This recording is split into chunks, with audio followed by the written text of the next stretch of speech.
This year, I decided to change it up and use a more traveler's notebook style journal for my everyday planner.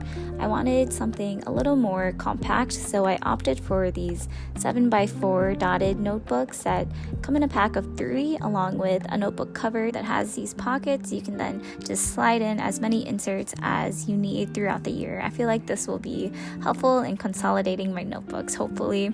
To save time, I tried outlining my templates in pencil first, which I later regretted because I had to erase all the marks later on. I'm just making a very simple cover page this year that says 2023.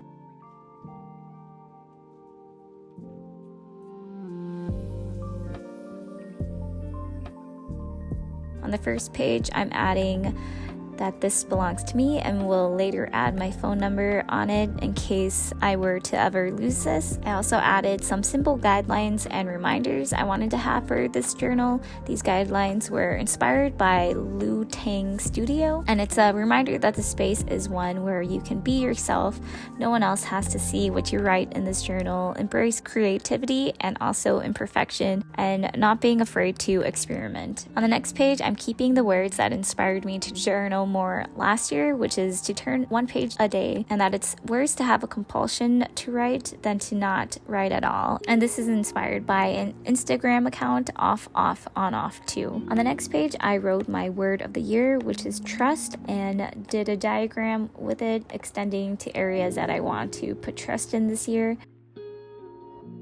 On the next page, I'll be writing down my daily affirmations for some of my goals. My next spread is my goals, or my make it happen page. I'm sectioning it into 4 main goals this year, and then beside it, I'm writing out my intentions for each goal, the reason why they're important for me to achieve. This is also the ruler I created to measure everything out, and this will just be a handy ruler for all my setups throughout the year that I'll tuck away in one of the pockets of the cover. I never thought to do this before, so I'm glad I watched a bunch of yearly setup videos this year. I'm not lying when I say I watched over 100 journal setup videos for 2023, which is insane. I'll try to link all of the videos that inspired my spreads in the description. People are so productive and ready already by the beginning of December. Maybe one day I'll get there, but mine was more like buying these letter stamps brand new at the last minute for my goals because I really wanted to start on the yearly spreads, but also wanted to have some cohesiveness with the headers being in stamps. So I bought these, but also have some more coming from Amazon. Those ones will include numbers. It was definitely a learning process using the stamps, and it got a bit messy, but I'm just going to embrace the imperfections as noted in the guidelines. After my main goals page, I made a spread to track each one to help keep me more accountable with actually achieving these goals this year. For learning the Hmong language, I made a full year habit tracker with a small key with tasks I do for learning, and then on the next, I made a month layout to see what tasks I complete each month.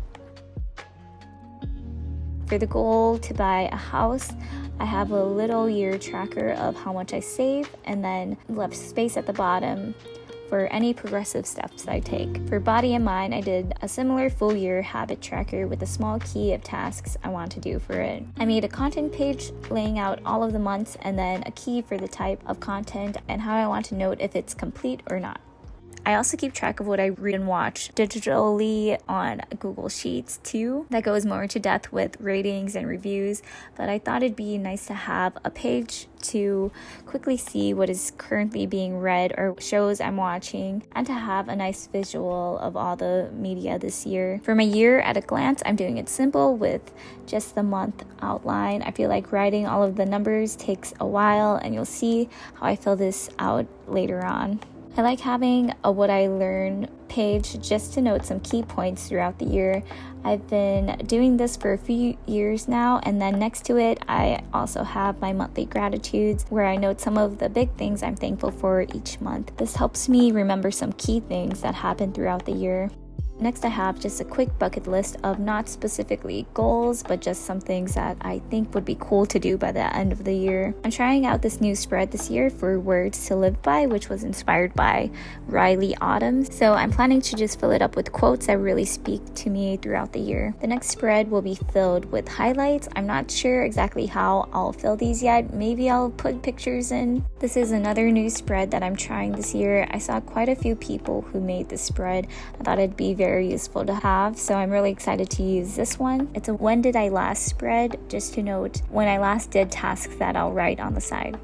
Another new spread is a date night spread to track the date nights that my husband and I go on. I thought this would be a cute and fun way to be more intentional with continuing to build our relationship.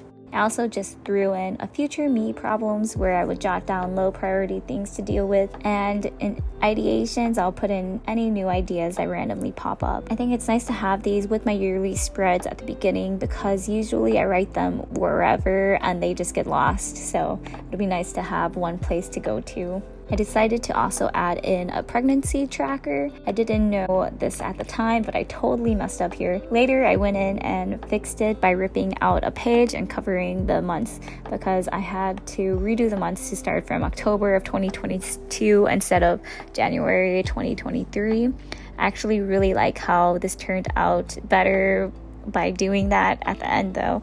So embracing imperfections is working for me, I guess, already. I also added in a favorite meals spread because I always feel like I never know what to cook, so it'd be nice to have a quick view for meal ideas when I'm blanking and already know what we like to eat. I was also inspired to do this spread, which will mostly be used for Bible books I read and main points that speak to me throughout the year. I think it'll be nice to have it all in one place and at one glance.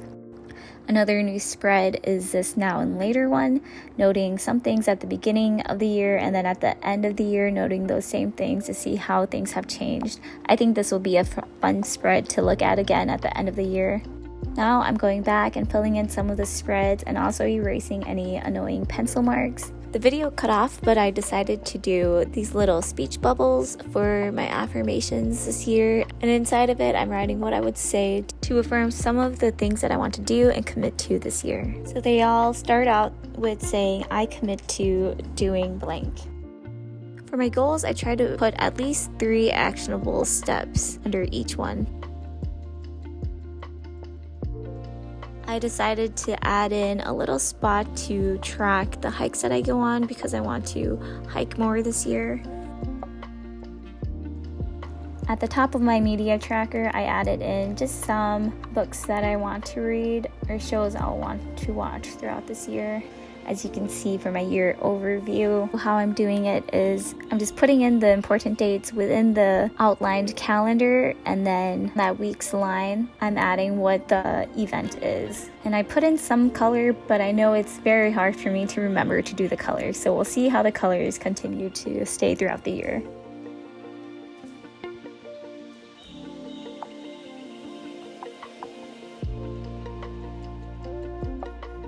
I divided up my when did I last into auto, home, self-care, and then others.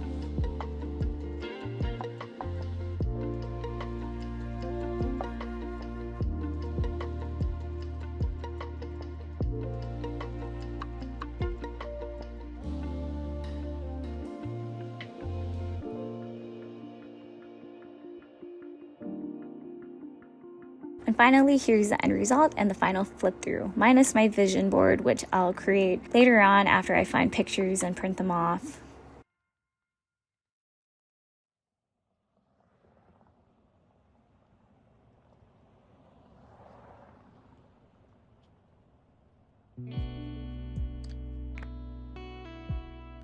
Now I'll just tuck this in the little pocket holder and I'm ready for the year. I'm excited to use all of these spreads this year and I hope you all enjoyed this.